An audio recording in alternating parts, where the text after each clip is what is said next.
Hello दोस्तों, आज हम बनाएंगे ये छोटे पीस के आलू हैं। 2 आलू हैं, यानी मीडियम साइज़ के आलू हैं और इनको काट के हमने उबाल लिया है और एकदम तीखा चटपटा नाश्ता बनाएंगे। बहुत ही बढ़िया नाश्ता बनके तैयार होगा और साथ ही कम समय में बनके तैयार हो जाता है। तो सबसे पहले ये हमने इनको उबाल लिया है। उबालने के बाद में जब ये ठंडे हो गए हैं उसके बाद हम इसको ग्रेट कर रहे हैं। दोस्तों ध्यान रखना है, आपको ठंडे होने के बाद ही इसको ग्रेट करना है। गरम ग्रेट करोगे तो इसमें मॉइस्चर बहुत रह जाएगा और आगे जो हम प्रोसीजर करेंगे उसमें दिक्कत आएगी। तो ध्यान रखना है, जब भी आप इसको ग्रेट करें तो थोड़ा ठंडा हो जाए बिल्कुल, उसके बाद ही आपको ग्रेट कर लेना है। क्योंकि और ग्रेट करना इसलिए कंपलसरी है क्योंकि ये लम्स फ्री हो जाए, इसमें कोई भी गुठली ना बचे, ताकि हम जो भी रेसिपी तैयार करेंगे उसमें आगे हमें किसी भी तरह की कोई दिक्कत ना हो। तो चलिए, इस तरह से हमने इसको ग्रेट कर लिया है। तो ग्रेट करने के बाद आप देखोगे इसको, ग्रेटर को हम साइड कर देंगे और फाइन तरीके से हमने ग्रेट करके तैयार कर लिया है इसको।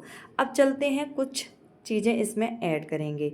जैसे कि ये देखिए, मैंने डाल दी है हरी मिर्ची, बारीक कटी हुई हरी मिर्ची डालेंगे क्योंकि थोड़ा सा ये स्किप हो गया था वीडियो में, इसलिए नज़दीक से दिखा देती हूँ। अब डालेंगे प्याज, बारीक कटा हुआ प्याज है। ये है पालक, बारीक कटा हुआ पालक है, यानी मेरी किचन गार्डन से लिया हुआ ही पालक है ये। अब 1 कटोरी भर के ढेर सारा इसमें डाल देंगे हम धनिया। 1 टेबल स्पून डालेंगे इसमें जीरा, जीरे के साथ आप पाउडर का भी इस्तेमाल कर सकते हैं।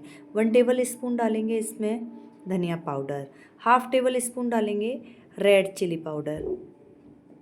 ये डालेंगे हम कसूरी मेथी, थोड़ा हाथ से क्रश डालेंगे इसमें। स्वाद के अनुसार नमक, नमक डालने के बाद में ये जाएगा 1 टेबल स्पून आमचूर। दोस्तों ध्यान रखना है, आपको आमचूर का ही इस्तेमाल करना है। अगर आप लेमन का इस्तेमाल करेंगे तो ये जो फिलिंग हम तैयार कर रहे हैं वो काफ़ी मतलब वैसी हो जाएगी, ढीली हो जाएगी। तो इसलिए ध्यान रखना है, आपको इसको सख्त बनाना है तो उसके लिए थोड़ा सा आपको ये आमचूर पाउडर का ही इस्तेमाल करना है। और आमचूर पाउडर के इस्तेमाल करने से एक तो इसका कलर अच्छा आता है और टेस्ट भी बढ़ता है। तो कुछ चीज़ें अपनी अपनी जगह पर ही काम करती हैं, तो बस आपको वो ध्यान रखना है।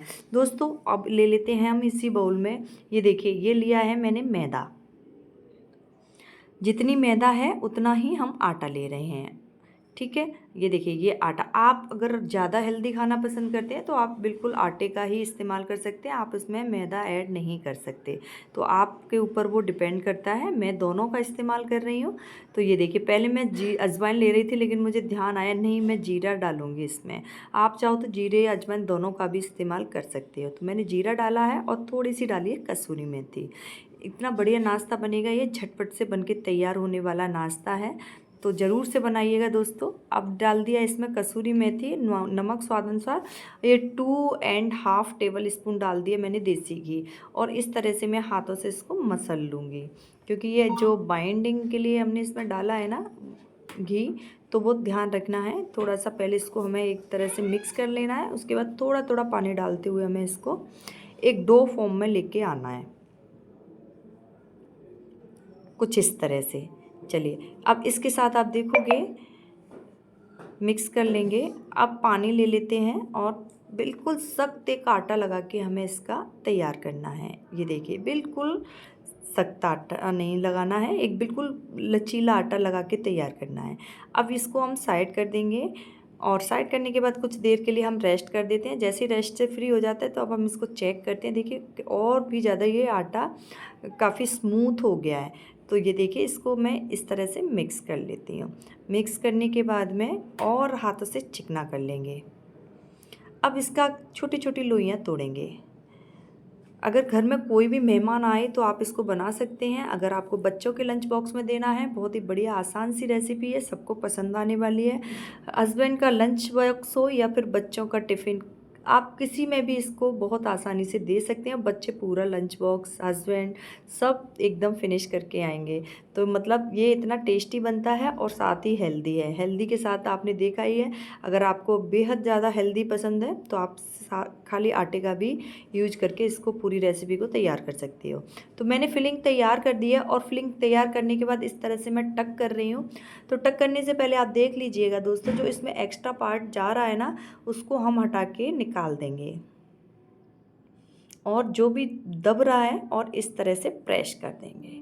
ये देखिए, ऐसा करने से क्या है, अगर हमने एक्स्ट्रा पार्ट नहीं निकाला तो बीच में वो आटा आटा जैसा दिखता है, सिकने के बाद में तो गंदा लगता है।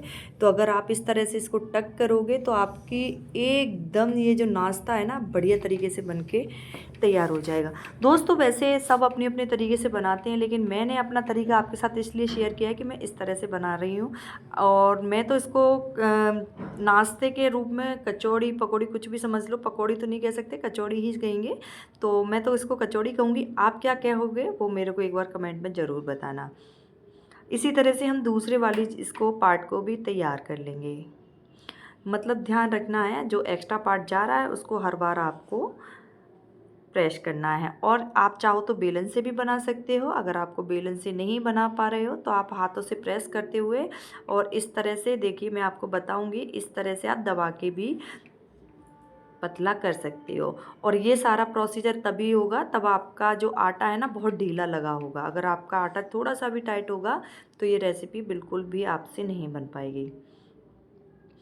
दोस्तों मैं डीप फ्राई नहीं कर रही हूँ, मैं डीप सैलो फ्राई से डाउन है मेरा ये ऑयल। तो अगर जितना हो सकेगा मैं उतना ही सेकूंगी और एक बार में जितना आएगा उतना ही हम इसमें तैयार करेंगे।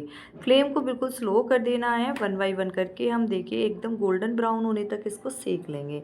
अगर आपको पसंद आता है इस तरह का नाश्ता तो प्लीज़ मुझे कमेंट करके ज़रूर बताइएगा कि आपको रेसिपी मेरी कैसी लग रही है। मेरे चैनल पर जितनी भी रेसिपीज़ हैं वो सारी सिंपल और ईजी हैं, बिल्कुल घर के बेसिक सामान से बनती हैं। अगर मेरे चैनल पर जो भी व्यक्ति नया है तो प्लीज़ चैनल को सब्सक्राइब ज़रूर कर लेना और ऐसे ही बेल आइकन दबाना बिल्कुल मत भूलना, क्योंकि ऐसे ही वीडियो के लिए नोटिफिकेशन सबसे पहले आप तक पहुँचे। तो ये देखिए दोस्तों, इस तरह से हमने रेसिपी को कंप्लीट कर लिया है, एकदम डिलीशियस